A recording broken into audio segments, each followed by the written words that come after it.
Hay una delgada línea entre la familia y los enemigos, y a veces, esa línea se borra por completo cuando hay una herencia de por medio.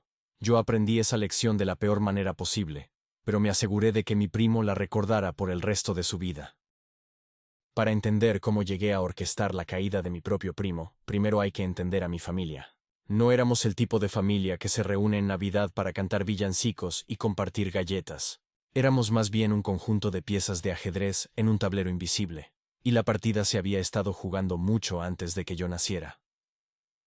Todo comenzó hace 25 años, con la muerte de mi tía. Yo era solo un bebé, así que mis recuerdos de ella son inexistentes, construidos a partir de fotografías y de las historias melancólicas que mi padre contaba en voz baja. Su fallecimiento dejó a mis dos primos, que en ese entonces apenas superaban los 20, huérfanos y a la deriva. Mis abuelos, que provenían de esa generación que creía que el dinero podía curar cualquier herida, eran increíblemente ricos. Su solución para la tragedia fue asegurarse de que sus nietos nunca tuvieran que preocuparse por nada material. Por eso, incluyeron una cláusula muy específica en su testamento. Si uno de sus hijos moría antes de que sus propios hijos cumplieran los 30, esos nietos recibirían la mitad de su herencia por adelantado. La otra mitad llegaría cuando ellos, los abuelos, fallecieran, y así fue. Mis dos primos recibieron una suma de dinero que la mayoría de la gente solo sueña con ver. La menor de los dos, mi prima, demostró tener la cabeza sobre los hombros. Usó el dinero para liquidar sus préstamos universitarios, comprar una propiedad y construir una vida estable. Todavía vive allí, en la misma tierra que compró con esa herencia. Es una mujer tranquila, de esas que prefieren mantenerse al margen del drama familiar. Su hermano mayor, mi primo, fue una historia completamente diferente. Él era el protagonista de una de esas parábolas bíblicas sobre el hijo pródigo. Solo que en su versión no había redención, solo un pozo sin fondo de malas decisiones. Se gastó cada centavo de esa fortuna. 6 años después de recibir una herencia que podría haberle asegurado el futuro, estaba de vuelta en un pequeño condominio, trabajando como oficial de policía y apenas llegando a fin de mes. El secreto a voces en la familia era su problema con las drogas. Era un hoyo negro financiero. Su salario de policía se evaporaba en estupefacientes y siempre estaba buscando la manera de conseguir más. Mis abuelos, con sus corazones bondadosos y sus billeteras abiertas, financiaron 3 estadías en rehabilitación a lo largo de 4 años. Cada vez salía prometiendo que había cambiado, y cada vez volvía a caer. La sobriedad, o al menos una versión superficial de ella, llegó cuando dejó embarazada a su novia. Y aquí es donde la historia se complica, porque su ahora esposa era, y sigue siendo, una mujer absolutamente despreciable. Ella no veía a mi primo, veía un apellido, una conexión con la fortuna de mis abuelos. Vio a mis abuelos como su boleto dorado y atrapó a mi primo con un bebé, pensando que eso le garantizaría un futuro de lujos. Tuvieron 3 hijos en 7 años, y con cada niño, su control sobre él y su sentido de derecho sobre la riqueza de mi familia se fortalecían. Ella trabajaba como enfermera, pero entre los 3 niños y el estilo de vida que aspiraba a tener, siempre estaban cortos de dinero. ¿Y a quién recurrían? A mis abuelos, por supuesto. Y ellos, atrapados en un ciclo de culpa y amor incondicional, siempre les daban un pequeño impulso. Mi padre, mi madre, mi hermana y yo veíamos todo esto con una creciente sensación de asco y frustración. Éramos testigos de cómo manipulaban y exprimían a 2 ancianos cuyo único pecado era querer a su familia. La dinámica familiar se fracturó por completo cuando mi abuela falleció. Yo tenía 17 años y su pérdida dejó un cráter en nuestras vidas, especialmente en la de mi abuelo, que se quedó solo en esa casa enorme llena de recuerdos. Siempre tuve una conexión especial con mi abuelo. Mientras mi primo veía en él un cajero automático, yo veía a mi confidente, mi mentor. Sin duda, yo era su nieto favorito, y eso era una espina clavada en el orgullo de mi primo y su esposa. Cuando mi abuela murió, tomé una decisión que cambiaría el curso de todo.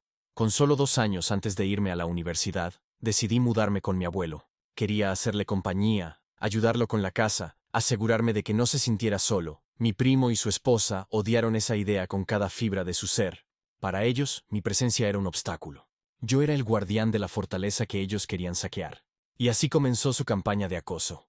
Cada vez que venían de visita y yo no estaba, soltaban a sus 3 hijos, a quienes yo apodé los Gremlins, en mi habitación para que la destrozaran. Mi cuarto tenía unas puertas dobles antiguas que no se podían cerrar con llave, y ellos lo sabían. Volvía a casa y encontraba mis libros tirados, mis cosas revueltas, una sensación de invasión que me carcomía por dentro. Pero eso fue solo el principio. Mi primo, en un acto de crueldad psicológica, escondió en mi cuarto uno de esos pequeños dispositivos que emiten un pitido agudo a intervalos aleatorios. Es el tipo de cosa diseñada para volverte loco, para hacerte dudar de tu propia cordura. Durante días escuché ese sonido intermitente, buscándolo sin éxito. Fue mi pastor alemán, con su oído agudo, quien finalmente lo encontró escondido detrás de un zócalo, después de una semana de tortura auditiva. Su objetivo era claro. Querían desgastarme, hacerme sentir tan incómodo y miserable que me largara de allí. Querían que abandonara a mi abuelo para poder entrar ellos como los salvadores, los únicos que se preocupaban por él. La situación alcanzó su punto crítico un día que lo cambió todo. Yo ya había cumplido 18 años. Mi abuelo, un hombre de la vieja escuela, tenía una pequeña colección de armas de fuego. Sin embargo, la artritis y una degeneración nerviosa le habían robado la fuerza en las manos. Ya no podía ni siquiera apuntar correctamente. Cuando me mudé, me confió la responsabilidad de esas armas, con una advertencia muy clara. «Estas son para proteger la casa», me dijo, con su voz grave y seria. «Si alguna vez las veo fuera de su estuche por cualquier motivo que no sea limpiarlas, habrá serios problemas». Yo me tomé esa responsabilidad con la máxima seriedad. Había recibido entrenamiento en seguridad de armas y sentía un profundo orgullo por proteger a mi abuelo y nuestro hogar. Guardaba una pistola en una pequeña caja de seguridad con llave en mi mesita de noche. El cargador siempre estaba dentro de la caja, pero nunca insertado en el arma. La llave la guardaba en un estante altísimo, en un lugar donde sabía que los gremlins jamás podrían alcanzarla. Un sábado por la tarde, salí a comprarle a mi abuelo su comida favorita. Fue un viaje rápido, no más de una hora. Cuando regresé, la escena que me recibió en la sala de estar me heló la sangre. Mi primo, su esposa y mi abuelo estaban de pie, en silencio, mirando la mesa de centro. Sobre la mesa estaba mi pistola, cargada, con una bala en la recámara. La caja de seguridad no se veía por ninguna parte. La voz de mi primo goteaba una falsa preocupación. Afirmó que uno de sus hijos había encontrado el arma y estaba jugando con ella. Mi mente se aceleró, reconstruyendo la imposibilidad de su historia. Un niño de 6 años no podría haber alcanzado la llave, que incluso a mí me costaba coger. No habría sabido para qué servía esa llave, ni cómo abrir la caja, cargar el cargador en la pistola y luego amartillarla para meter una bala en la recámara. Era una mentira descarada, una puesta en escena diseñada para destruirme. Estaba 100% seguro de que mi primo había encontrado la llave o forzado la caja para montar todo ese teatro. Intenté defenderme, explicarle a mi abuelo que era imposible, que yo nunca guardaba las armas cargadas. Pero mi primo, con su placa de policía como escudo, me interrumpió. Me dio una lección condescendiente sobre seguridad con armas, su voz resonando con una autoridad que no merecía. Y luego me amenazó con arrestarme si no me iba de la casa. «No lo hago solo porque somos familia», dijo con una sonrisa torcida. Me ordenaron que recogiera mis cosas y me fuera.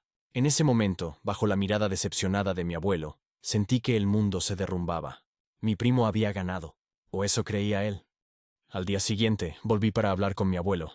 Me disculpé, no porque hubiera hecho algo malo, sino por el dolor que toda la situación le había causado. Le expliqué con calma por qué la historia de mi primo no tenía sentido.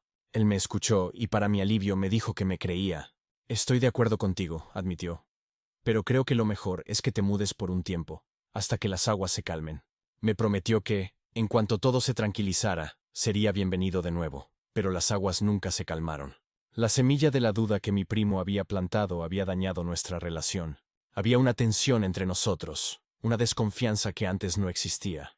Estábamos empezando a reconstruir ese puente cuando, un mes después, mi abuelo murió de un ataque al corazón. Tenía 86 años. La noticia me devastó.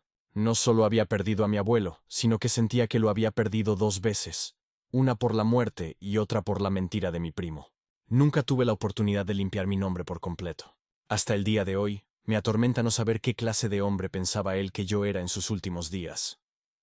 Inmediatamente después del funeral, mi primo y su esposa cambiaron de objetivo. Con la fuente de dinero del abuelo agotada, centraron su adulación en mi padre.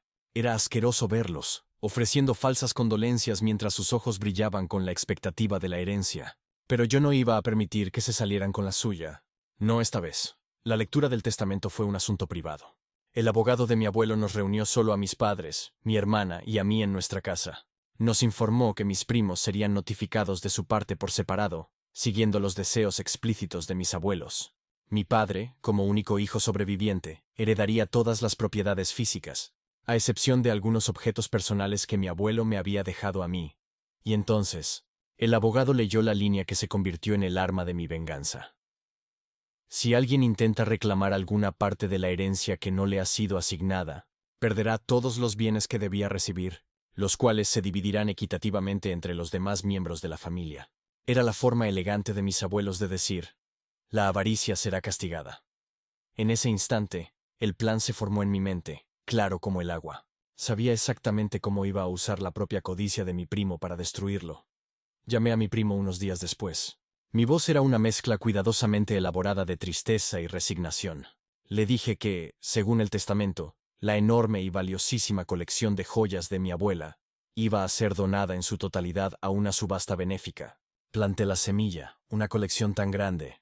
Nadie notaría si faltaran algunas piezas. Era una carnada gigantesca, diseñada a la medida de su avaricia insaciable. Mordió el anzuelo. Pude oír el cambio en su respiración al otro lado de la línea. No hizo muchas preguntas. Su mente ya estaba calculando el valor de lo que podía robar. Él sentía que le habían estafado con la herencia. A pesar de haber recibido ya la mitad de su parte hacía años y haberla malgastado, creía merecer tanto como mi hermana y yo. Este era su momento para recuperar lo que sentía que era suyo. Sabía que actuaría rápido. Y yo ya había preparado el escenario. Coincidentemente, mi padre y el abogado tenían programado ir a la casa de mis abuelos esa misma tarde para empezar a hacer inventario, una simple formalidad. Lo que pasó después me lo contó mi padre esa noche, con una mezcla de asombro y sombría satisfacción.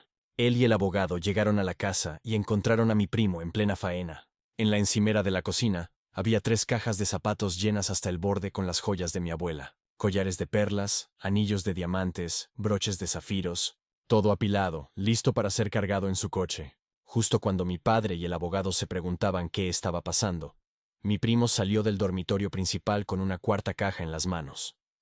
Cuando los vio, su rostro se descompuso. La comprensión lo golpeó como un rayo. Vio a mi padre, vio al abogado y supo que había caído en una trampa. El juego había terminado. Había robado bienes que no le pertenecían, intentando reclamar algo que no le había sido asignado. Y lo había hecho frente a los 2 testigos perfectos, el albacea del testamento y el abogado. Había activado la cláusula. En cuestión de 30 minutos, mi primo perdió hasta el último centavo de la herencia que le quedaba. Todo por pura y simple avaricia. No había ninguna penalización para mí, yo no lo obligué a robar. Simplemente aproveché su carácter, su codicia, y lo vi autodestruirse. Su hermana, mi otra prima, no tuvo nada que ver con esto. Ella seguía de luto por mi abuelo, como el resto de nosotros. La noticia de su desheredación total fue el golpe final. Unas semanas después, su insoportable esposa le pidió el divorcio. Sin la promesa de una futura fortuna, él ya no le servía. No hemos sabido nada de él en casi 6 años. La deshonra fue tan grande que desapareció de nuestras vidas por completo. Podría parecer un final de cuento de hadas, donde el villano recibe su merecido. Y en cierto modo lo es. Pero la verdad es mucho más agridulce. Gané. Destruí al hombre que intentó destruirme. Pero si soy completamente honesto, cambiaría toda la satisfacción de esta venganza por tener a mis abuelos de vuelta, solo por un día más.